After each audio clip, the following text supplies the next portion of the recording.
400 corps de métier dans l'armée.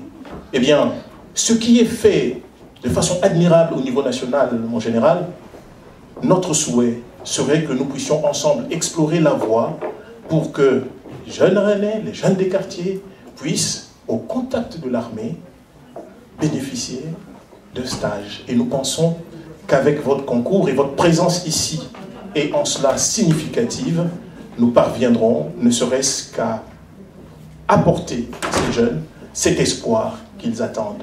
Vous imaginez un jeune qui passe 2 semaines, 3 semaines dans une section de l'armée, en train d'apprendre son métier, mais quel beau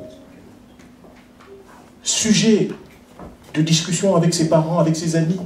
Quel bel espoir. Mais ce jeune sera quelqu'un pour qui l'armée représentera son avenir.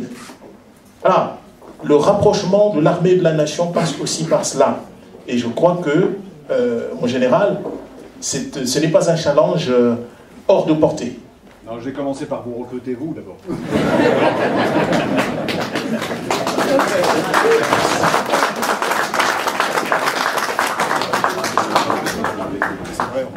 Le deuxième challenge que nous avons, eh bien, celui-là, il s'inscrit dans le cadre du Sénat, le consensus des élus pour une nouvelle Afrique. Pourquoi avons-nous rejoint le Sénat? Et tout simplement parce que nous avons fait le constat que les élus d'Afrique et les élus d'Europe avaient des objectifs communs. Vous vous retrouvez dans la situation où un ancien ministre ou un député, comme c'est le cas aujourd'hui avec l'honorable Lumbala, qui est un Rennais, qui est devenu ministre du Commerce extérieur de la République démocratique du Congo, aujourd'hui parlementaire, lorsqu'il arrive en France, il veut rencontrer des personnalités, eh bien, il fait le pied de grue, parce que ce n'est pas facile de rencontrer des personnes avec lesquelles discuter des projets pour le développement de son territoire. Eh bien, désormais, nous, au niveau du Sénat, nous disons, les élus qui font partie de notre réseau n'auront plus à faire le pied de grue. C'est nous qui sommes ici, qui sommes en contact, parce que élus avec les autres élus, qui devront, par anticipation, préparer leur venue.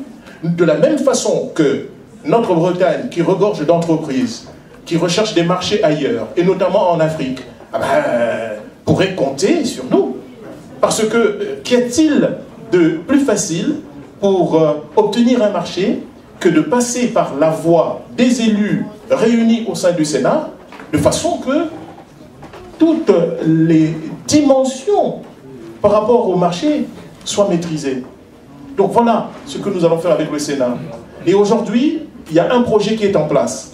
Ce projet a pour objectif 200 adhérents. Aujourd'hui, nous en sommes à une trentaine d'adhérents. Ce projet s'appelle FACI. C'est le Fonds d'aide et de solidarité pour l'initiative. C'est très simple. Ce que nous avons fait, chacun de nous s'est engagé, de la même façon qu'au niveau du lycée La Providence, nous mettons depuis 11 ans, Michel, 16 €. Depuis 11 ans, nous mettons 16 € sur la table pour financer les études des enfants de Pointe-Noire. Et de la même façon, au FACI, nous avons repris ce qui marche. Nous mettons 50 € dans un compte. 50 € au bout d'un an, ça fait un peu d'argent. Et l'objectif, c'est 200 adhérents pour le FACI. Vous imaginez, nous avons 10 000 € par mois. Quel est ce banquier qui n'entendra pas notre message? Il s'agira là de soutenir l'initiative. Pourquoi avons-nous pris cette décision? Nous nous sommes retrouvés face à un cas de conscience. Un monsieur qui travaille depuis 20 ans à Rennes, à la place de la République, est venu nous voir dans notre permanence pour nous dire « Monsieur, c'est très bien, nous sommes contents d'avoir désormais des élus qui ressemblent un peu à ce que nous sommes, mais voyez-vous, je n'ai pas pu obtenir une formation de chauffeur routier parce qu'à la banque, on ne voulait pas me faire un prêt de 2 000 €. Voyez-vous, face à cela, la réponse a été, si nous avions la possibilité par nos moyens propres de garantir cet emprunt, vous auriez eu les 2 000 €. Si nous sommes capables, chaque mois, d'aligner 10 000 € dans un compte, croyez-moi, les banquiers savent entendre. Les banquiers savent ce qui marche. Et ce projet marchera. Aujourd'hui, nous sommes un certain nombre de gens à nous être engagés dans cette voie. J'ai dit qu'il y avait 3 défis. J'en suis au 2e. Et bien, le 3e défi, c'est de vous retrouver.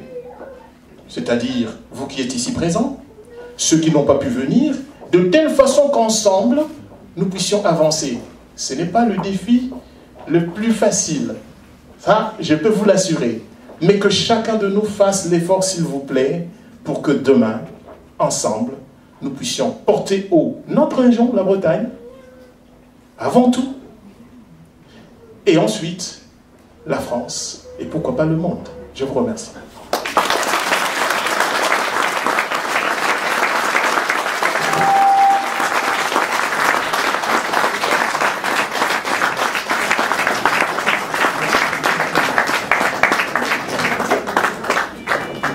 M'ont été apportés.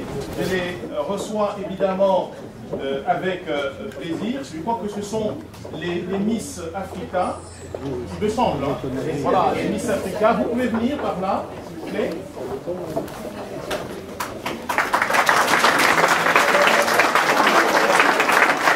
Alors, justement, ce qui fait partie de cette richesse de notre région, c'est que des initiatives comme celle-ci peuvent naître. Martha Diomandé a eu la merveilleuse idée de créer l'événement Miss Africa, un événement qui fait que des jeunes filles sont couronnées, non pas sur la base de ce que nous voyons habituellement, mais sur la base d'un thème qui a été préparé. Cette année, le thème c'était l'excision, et vous savez que c'est une douleur que beaucoup d'entre nous portons, et donc ces demoiselles ont été désignées comme les Miss qui, durant toutes vos cérémonies prochaines, mesdames et messieurs, pourront venir témoigner de ce qu'a été leur expérience. Et donc ces fleurs, je ne vais pas les garder pour moi, je vais les donner à la reine-mère, à maman Paty, mon épouse.